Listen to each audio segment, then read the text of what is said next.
स्वागत है आपका। आप देख रहे हैं द न्यूज और मैं रानी गुप्ता आपके साथ। बड़ी खबर सामने आ रही है। आपको बता दें कि कांग्रेस नेता पी चिदंबरम ने लोकसभा चुनाव जीतने के लिए विपक्षी पार्टियों के सामने 450 सीटों का फॉर्मूला रखा है।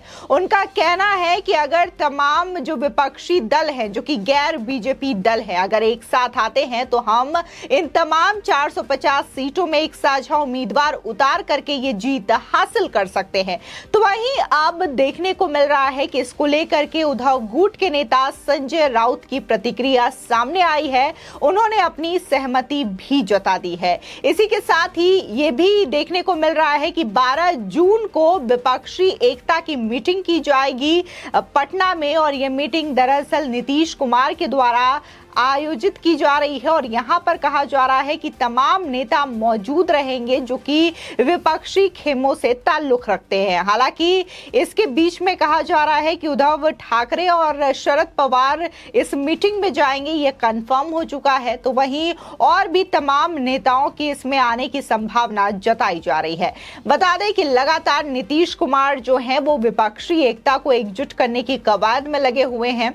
तो वहीं विपक्षियों में भी ये जो फूट है वो देखने को मिल रही है। अभी हाल ही की बात करें तो जहां नीतीश कुमार जो हैं वो तमाम लोगों से मिल रहे हैं, तो वहीं जब अध्यादेश के मुद्दे पर उन्होंने केजरीवाल से मुलाकात की थी, तब जाकर के उन्होंने राहुल गांधी और मल्लिकार्जुन खड़गे से भी मुलाकात की थी। और कहा जा रहा था कि नीतीश कुमार ने उन्हें कहा है कि वो अध्यादेश को लेकर के केजरीवाल का समर्थन करे, लेकिन कांग्रेस पार्टी जो है वो केजरीवाल का समर्थन नहीं कर रही है। तो वहीं दूसरी और अगर बात हम बंगाल में करें, पश्चिम बंगाल में, तो वहां पर एकमात्र जो कांग्रेस का विधायक था वो दरअसल टीएमसी पार्टी में शामिल हो गया है। ऐसे में कांग्रेस के जो नेता हैं जयराम रमेश, उन्होंने तो सीधे तौर पर टीएमसी पर लालच देने का आरोप तक लगा दिया है। तो ये अलग अलग चीजें अलग अलग दलों से देखने को मिल रही है। इसके बावजूद 2024 में तमाम विपक्षी जो है एकजुट आने की बात करते हैं, एकजुट चुनाव लड़ने की बात करते हैं और मोदी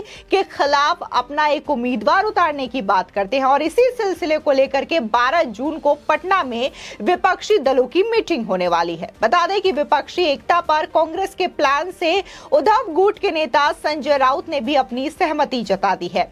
संजय राउत ने कहा कि पी चिदंबरम ने जो भी कहा है वो सच है। उन्होंने कहा कि 12 जून को पटना में बिहार के मुख्यमंत्री नीतीश कुमार ने मीटिंग बुलाई है और इस मीटिंग में सभी गैर भाजपाई दल कांग्रेस के प्लान पर चर्चा करेंगे।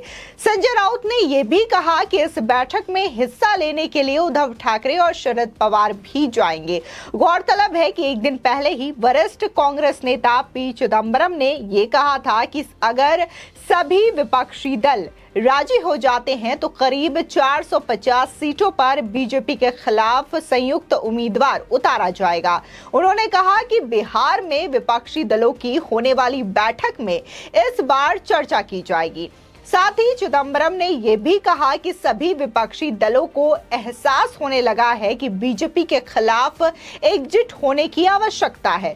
साथ ही चिदंबरम ने यह बात मुंबई में मीडिया से बातचीत करते हुए कही है। उन्होंने कहा कि अगर विपक्षी पार्टी साथ आती है तो यह मुमकिन है कि हम 450 सीटों पर बीजेपी के खिलाफ एक साझा उम्मीदवार खड़ा कर सके। उन्होंने आगे कहा कि 12 जून को पटना में इस संबंध में पार्टियों की बैठक हो रही है और उनका कहना रहा कि गैर बीजेपी दलों के बीच एकजुटता का काम प्रगति पर है। साथ ही उम्मीद जताई कि ऐसा होगा, मगर इसमें थोड़ा समय लगेगा। कांग्रेस नेता ने कहा कि उनका मानना है कि विपक्षी दल एक दूसरे के करीब आ रहे हैं, लेकिन अभी कुछ दूरी तय करनी बाकी है। चिदंबरम ने कहा कि उन्हें उम्मीद है कि अगले कुछ महीनों में प्रक्रिया में तेजी आएगी।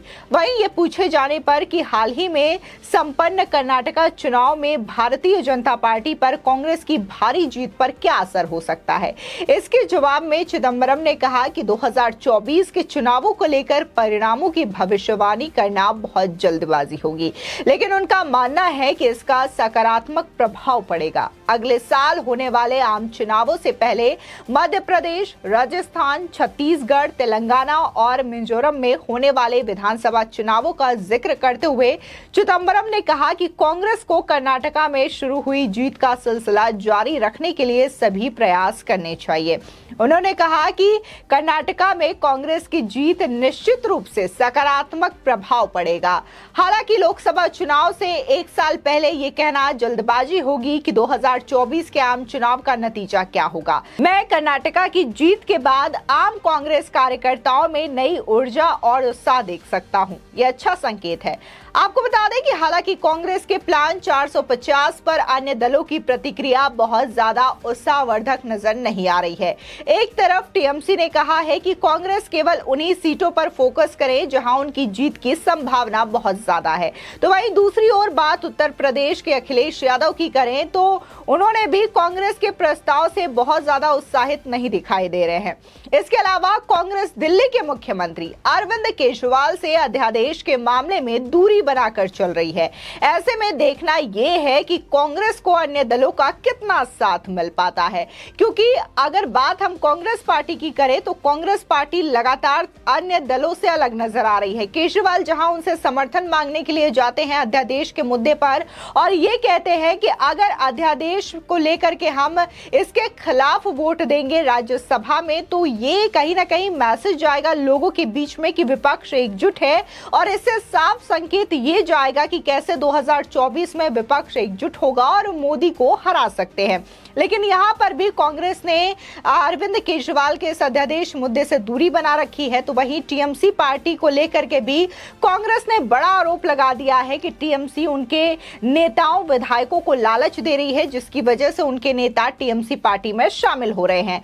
वहीं अगर बात हम नीतीश कुमार की करें तो नीतीश कुमार हालांकि लगातार इस प्रयास में लगे हुए हैं कि विपक्षी दलों को एकजुट किया जाए, लेकिन इसका कोई भरपूर प्रयास नजर नहीं आ रहा है। जो रिजल्ट है वो वहां पर दिखाई नहीं दे रहा है।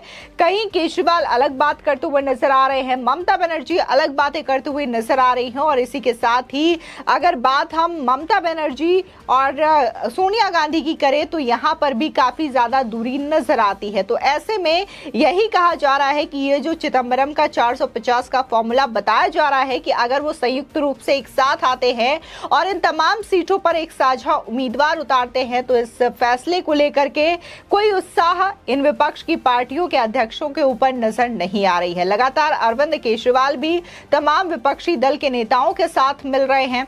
हालांकि कुछ दलों के नेता उन्हें अपना समर्थन दे रहे हैं तो कहीं कोई नेता उनसे किनारा करता हुआ नजर आ रहा है। बता दें कि इन सब के बीच में कई सारे ऐसे भी नेता हैं जिन्हें खुद किनारा किया जा रहा है, चाहे फिर वो मायावती हो या फिर केरल के सीएम हो। ऐसे कई लीडर्स हैं जिनसे किनारा भी ये जो पार्टियां हैं वो करती हुई नजर आ रही है। ठीक ये वही सिलसिला देखने को मिल रहा है जैसे कि लोकसभा 2019 के टाइम पर देखने को मिला था। तमाम विपक्षी दल पहले तो एक दूसरे पर आरोप लगाते हैं कि वो उससे ज्यादा भ्रष्टाचार है, वो उससे ज्यादा जो है ओछी राजनीति करते हैं, लेकिन इन सब के बावजूद ये तमाम विपक्षी पार्टी एक साथ आते हैं, चुनाव लड़ते हैं, लेकिन चुनाव में जब इन्हें हार का मुंह देखना पड़ता है तो एक बार फिर से वही सिलसिला शुरू हो जाता है। एक बार फिर से एक दूसरे पर आरोप लगाते हुए एक दूसरे से किनारा कर लेते हैं।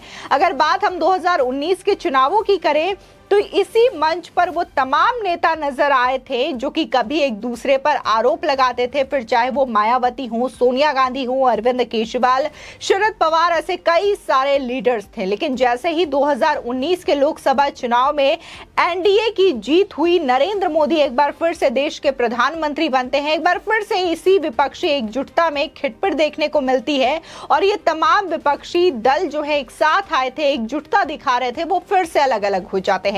लेकिन 2024 के लोकसभा चुनाव से पहले एक बार फिर से यही कवायद शुरू हो चुकी है और देखना दिलचस्प होगा कि क्या ये सिलसिला आगे जारी रहेगा और क्या 2024 में ये तमाम लीडर्स एक साथ नजर आते हैं एक मंच पर या नहीं। फिलहाल इस खबर को लेकर के आपकी क्या राय है हमारे कमेंट सेक्शन में जरूर बताएं। आगे की और भी अपडेट के लिए चैनल को सब्सक्राइब करना ना भूलें।